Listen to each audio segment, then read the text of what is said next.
Hello, my fellow beings. After, I think, 10-ish years, KSP2 finally released 15 hours ago when I'm making this recording. So I just wanted to make this my first video on YouTube because there's not many people doing it and it could be the first of something. As you just saw, I just tried to put my colors for my agency, but had a oof moment when I forgot to press apply. But anyway, this game looks amazing. The load times are excellent. Oh, the horror of KSP1 with even a 10-part spacecraft. So I was just trying to build a simple Jool spacecraft because, as my research has shown, nobody has managed to go to Jool yet. At least not on YouTube, that is.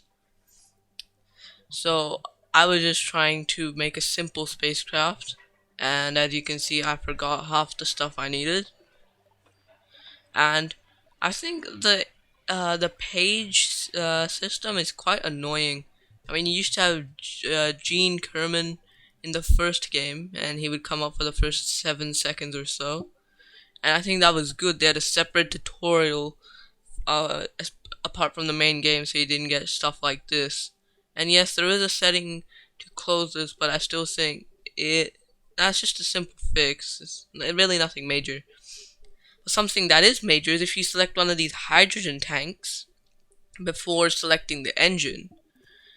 I think it will come up in a bit. Time it right. Oh, come on, come on. Okay, well, long story short, they won't show up if you select the hydrogen tanks first. So what you have to do is you have to get the engine and slide it over before you can put the hydrogen tank. Look, I cannot scroll any further. So I just thought at that point I just saw hydrogen wasn't in the game. I did a bit of research and found out that it is in the game. In fact, it's just a glitch. I might have to put that on the subreddit. I mean the Discord servers. So it's just the new model for the Terrier looks kind of old. The yellow with the pipes running down it looks kind of old, kind of nostalgic. So this is just an interstage, and the funny thing is they removed fuel from interstages, so now they're basically the fuselage pods, if you get what I mean. And this is just me trying to look for a good engine. I think I selected the Mammoth. I couldn't really tell. The footage is at, I think, 1.5 times speed. So another interstage fairing. No, I did not select the Mammoth because Mammoth is 3.5 meters. So I was just trying to do a simple stick little rocket. And I think that is one of the new engines just got added. That engine is huge, not even gonna lie. So the name of this spacecraft, you have to see it yourself. I can't even read it. I think it was the Kerbal Torture Machine or something like that.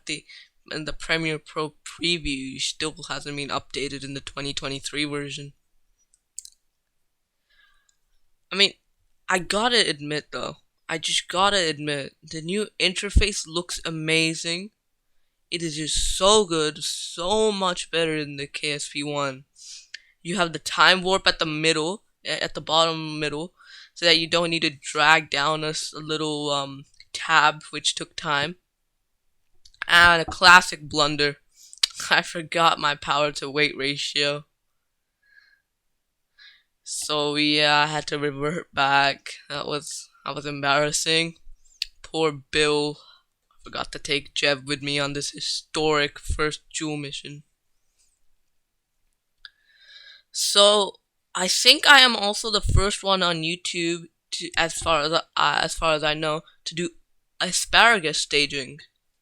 That's when you have tanks radially placed around a central tank. So just imagine, let's say 6 tanks around a central tank, and then you have two tanks feeding into the two tanks on its right, and then you have those tanks feeding into the other tanks on its right, and then you have the final two tanks feeding into the rocket.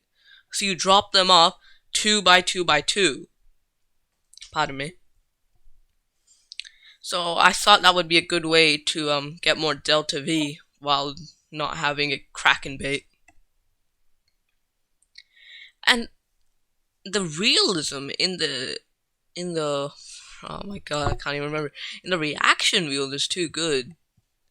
I mean, in KSP2, you used to be able to control the Saturn V with just a lander can, and that was quite unrealistic. But here, you actually need external reaction wheels. And this is me frantically looking for fuel lines. I tried to get this as quick as possible, yet it still ended up being 33 minutes. So, yeah, anyone is sitting in, you should probably get some popcorn, because this is going to be a long ride. Oh, I mean, I don't even know what I was doing here. What the? Oh, yeah, I remember. I did a second symmetry so I could get rid of them, because I tried to fix the staging and couldn't get rid of them. If you get what I mean, I'm sorry. I'm bad at this. So, I think I was just trying to place all the tanks here. And I don't really know which button it is to copy parts, because that would be useful, because I mean, I haven't played KSP1 in about 3-4 months at that point. I mean, I was waiting for KSP2 for a long time, let me tell you. Anyway, I have talked for so long about just the most random stuff. I should probably talk about what is actually going on. So now I'm just trying to adjust the staging, which is a lot easier because the minus is in the middle of the square, which is going to subtract, rather than in KSP1 where it was below the one which it was going to subtract. So I always got confused. So that was a quality of life feature. One which is not a quality of life feature, however, is sorting all the parts in the various categories. I mean, yes, it's good for new players, but when you have that muscle memory built in about trying to select multiple parts through a list, it's kind of difficult because I'm used to them sorted by name. And the science tech tree, that still has to be added. I mean, what does a aspiring Kerbonaut do? They go on career mode first. I mean, KSP1 literally starts on career mode by default. And KSP2 not having that after 10 years, I mean, about 7 years in development. I don't know, 7.5. I'm not kind of really good at talking. I mean, yeah, I'm not really good at talking. But about 5-ish years, and it still doesn't have it. That's kind of a step in the wrong direction, is what I meant to say. So, just listen. Oh, the sound design. And the exhaust fumes, like they've modded the entire thing. So good. And, oh no, yeah, forgot about that. Even I don't know what it's called. Scott Manley probably knows the little pipe at the side of the engine, which gets rid of the unburnt propellant. I think I'm not really good at this. Yeah, that also has its own fumes. I just think it's insane. I think you can see it on the right of the engine. So yeah, I mean, it's out of the ballpark with this. And struts are actually destructible now. I think, because I've broken a few. In KSP2, they had no collision box, and thus could only be broken if you staged a craft or used a Kerbal to get rid of them. But with the advent of KSP2, I think they are gonna be breakable at some point, because the collider box has been updated. And I don't know where to find the Kerbal Select menu because I just rolled with Bill on this one. I found out it was Bill halfway around the flight. And the editor, I can now place parts on pieces that weren't selected. That was a surprise. I mean, I accidentally placed a reaction wheel on there, and I didn't know where it went. So then I looked, and it was on the rocket. I find that extremely cool. That means now you can build like a silo of rockets, multiple rockets, and launch them like missiles. I think that might be good for the old uh, Kerbal War 2 play series by a YouTuber whose name eludes me. Oh wait, I missed the launch. Oh, I pulled a Matt Loud on this. Oh no. Anyways, insert meme. So we're literally just taken off. Oh, I don't know the correct wording. I'm sorry. So you can look the fuel gauges. The tanks in the center are losing their fuel faster because they're in the you're at the first stage of the asparagus. So I think in a bit you'll be able to see what that means. And the RTG sticking out like wings. That's just a classic KSP. And Bill, he looks much less scared. I thought he was the scaredy cat of the group. But apparently he's pulling through. He's an absolute tank. He's so happy that KSP2 released. He's almost as happy as... Oh, that was a glitch, yeah. It just went brighter than the sun itself. I think that just might have been the mesh. And here's the second stage of the asparagus. And the fuse! They're getting wider with the more vacuum. And the voices. I don't think if you heard that, but there was voices. Just speaking gibberish, but still. So I think now I was about to orbit around. I mean, obviously I was. What else are you gonna do if you're in a ballistic trajectory with a rocket with more fuel? What I don't get is the maneuver node. I don't know how it tells you how long to burn for. Don't really understand it. And the delta V indicator next to the stage button where it says go. That was quite weird. Also, Paige is too talkative, and this was me trying to figure out how to make a maneuver node.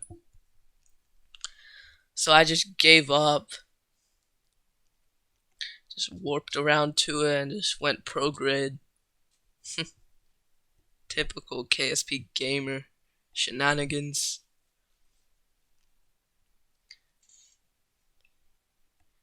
And spoiler alert. Oh, that was a voice crack. Spoiler alert. This mission ended quite badly for our little buddy.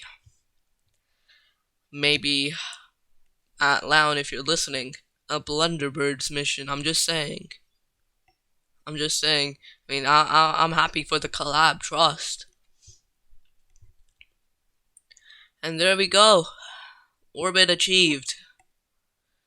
And now we go to Jool. Look at these circles. I didn't know what they meant. But then I understood that there are these spheres of influence. So if you get your orbital trajectory, even inside that, you'll be in its sphere of influence.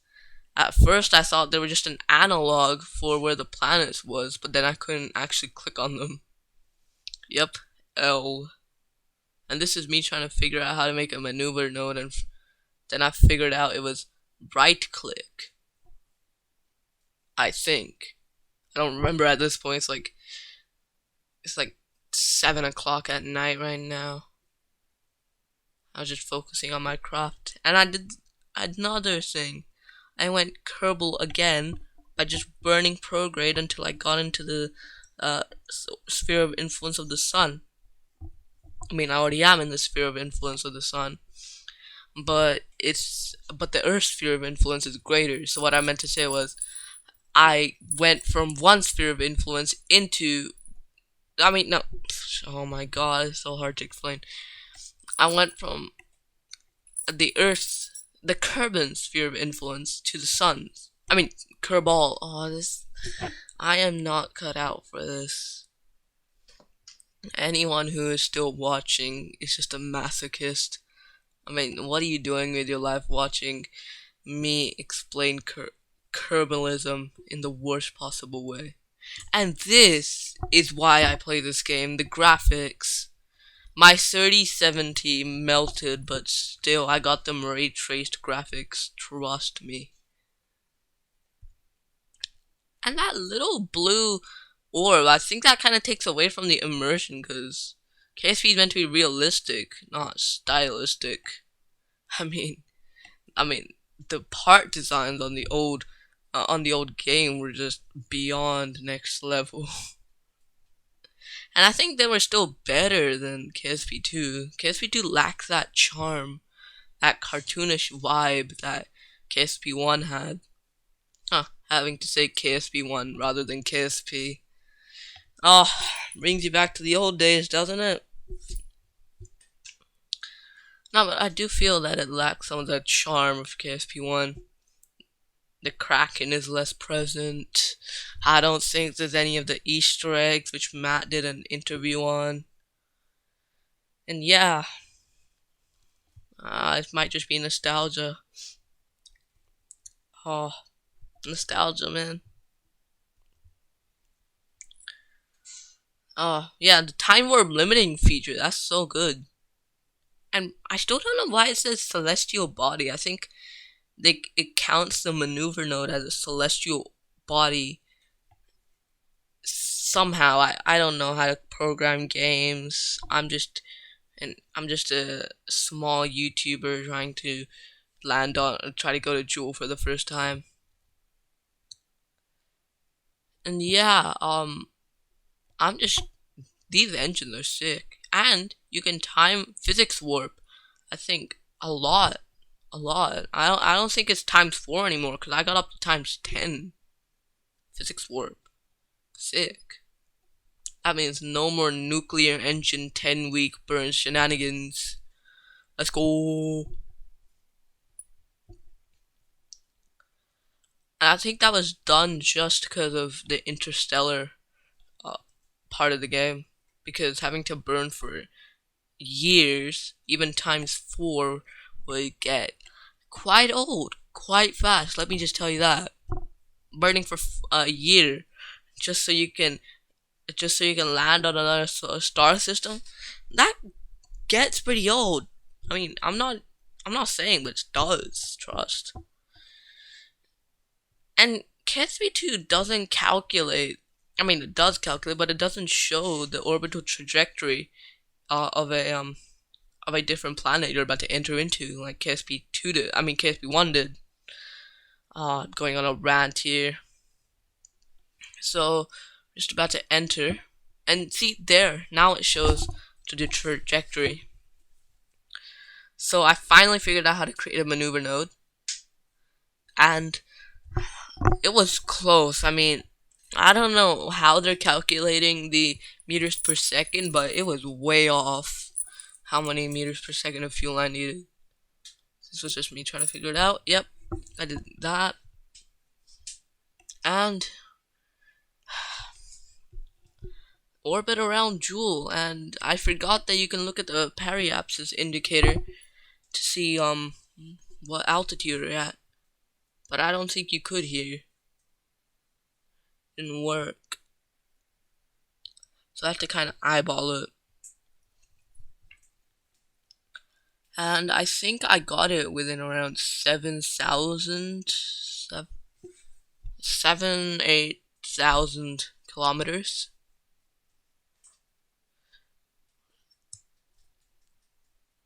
And this is just me time warping. Anyway, I've talked a lot, so how have you been, fellow viewer? Enjoying a nice cup of tea, I presume? Okay, well, let's just watch the burn. I'm sorry for embarrassing you like that. And the spring, I don't know what that is. What caused that? The engines surely can't be that powerful. Just a drink of water.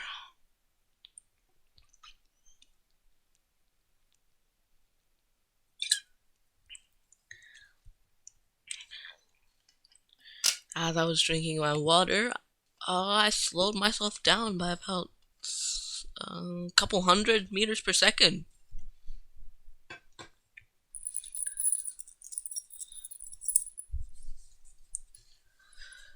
So I was just trying to get it even lower. Yep, 7,000. My memory serves me right. That's a weird glitch that's gonna happen. I mean, you just have to see it for yourself. I don't know how far along the video it is. And it's quite scary trying to time warp.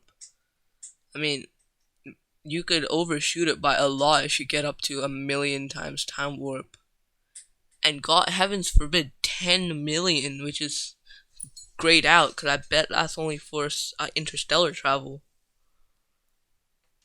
So, just about to come in close.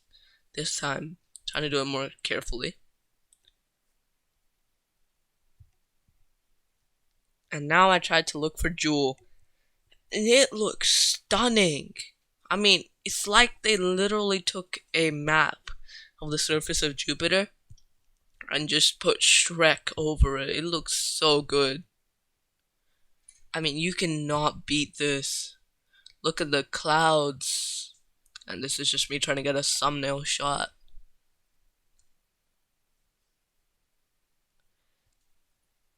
I mean, yeah, and the coloring, the pitch black on the other side is like it's really, it's like it's not even a picture. Oh yes, and there's the glitch.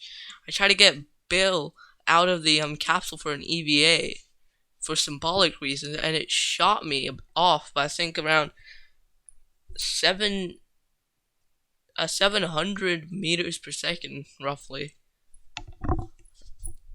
And then I tried to time warp to see if I could get closer to the ship, but I couldn't.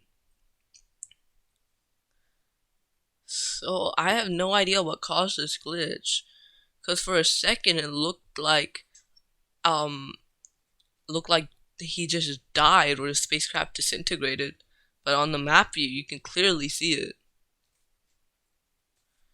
I feel like this is gonna be a hard thing to fix. I mean, not fix. Like this is gonna be a deal breaker for some people who are trying to EVA their Kerbal. One theory I do have, however, is that the spacecraft was moving so fast, the game probably put Bill's velocity to 0, so he probably just got left behind, because if you're in a car and the car starts accelerating, you get pushed back. And I think that's what happened here, except there was nothing behind Bill for him to get up to speed. And then I just loaded the autosave, because I didn't make save files, because I'm dumb. And I got the orbit roughly the same. And this time, I think I made a save, oh my god, a save game. And this is me trying to look for Jool. It was somewhere, yep, underneath me. And this looks so sick. And seriously, got lace in the back. Think I can see another planet. I think that was Bop or Tylo. I know it can't be Tylo. Tylo's too big. Yep, so this was just me saving, and then I tried to EVA Bill again.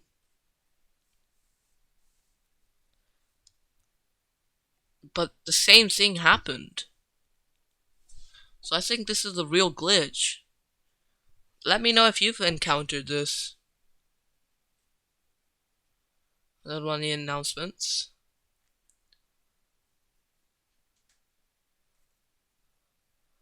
So I don't have any clue as to what I was doing here. I think I was trying to search up on my phone why this was happening, but I didn't find anything. And the RTGs are kind of overpowered. Not gonna lie. And I think the planet we were seeing wasn't Lace. I think it was WoW or something. Oh, don't hold me to that. I'm very bad at names. And we're closing in. This is sick. Gotta admit. And the clouds move at different rates. This is some top tier stuff. Kerbal team, how did you do this? Please tell me. And I was just trying to reposition the spacecraft for a better clickbait thumbnail. And you got clickbaited, El Bozo.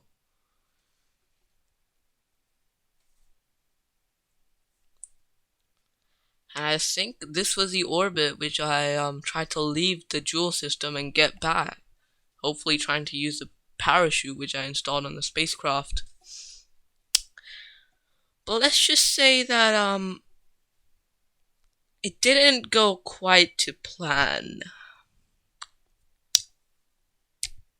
Yeah, so I'm just gonna let you see. Oh, and how did I get such a big orbit? What? I mean, I'm outside of Elu's orbit right now. Oh, wait, I just got a suggestion for KSP, one of the interstellar solar systems. They should make one of the solar systems be our solar system. So it's like the Kerbal system is a real solar system just far away. I think that'd be sick. All 8 plus 1 planets and dwarf planets with the sun, the earth, all of the continents, Jupiter, and the right scale. I think that would be a nice way for them to add even more realism without having to overhaul the game. That would be a sick idea.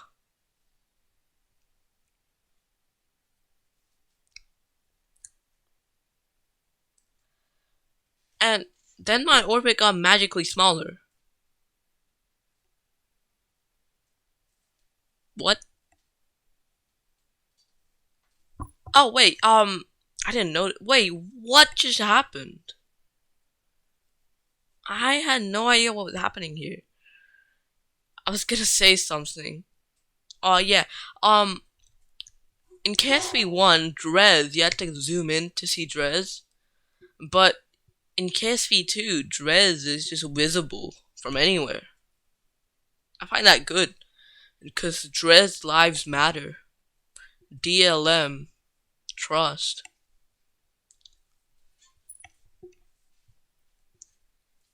I'm trying to delete the maneuver node. It's quite a bad maneuver node. Oh wait, no, did I delete this one? I think it was the other one. Oh, I did delete it. Oh, I'm tripping. And then I thought maybe getting out of orbit would make it more stable and not glitch as much. Try to get back to Kerbin, but I couldn't find a place, so I just thought maybe what if I descent and maybe if I do enough orbits I'll probably just get in Kerbin.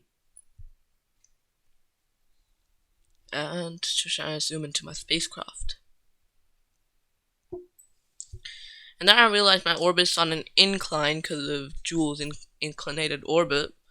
And I tried to tilt it, but then I remembered because I'm underneath the ecliptic of the Kerbal system. I keep tripping. The Kerbal system. It wouldn't fix it, so I went to the ecliptic of the orbit, and I tried to change it. And I don't think I'm very good at explaining this, so just go watch Scott Manley. I mean, what are you even doing here? Sorry about that. I had to take another drink of water. I've been talking for around 30 minutes, and if you're still watching, I mean, jeez, why do you hate yourself? Just saying.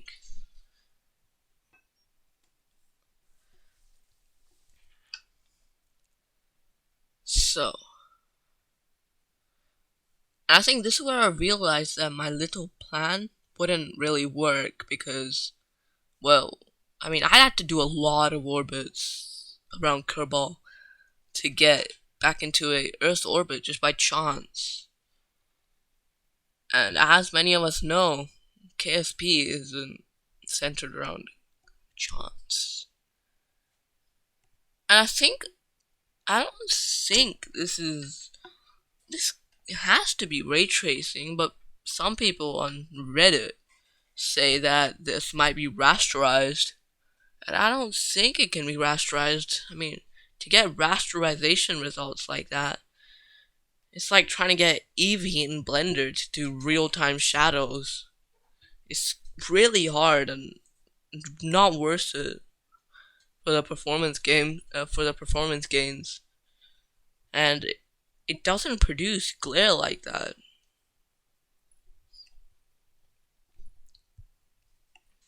So this is just me trying to time warp around to see if I'd get a intersection intercept. I don't know the right terminology, and I think I did it so many times that Jool caught up to me. So yeah,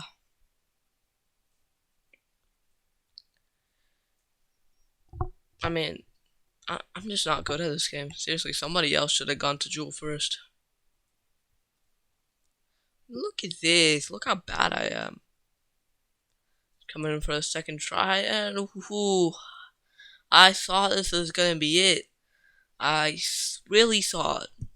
I really saw it, but missed it by that much. I just missed it by a couple million kilometers. Nothing much, nothing major.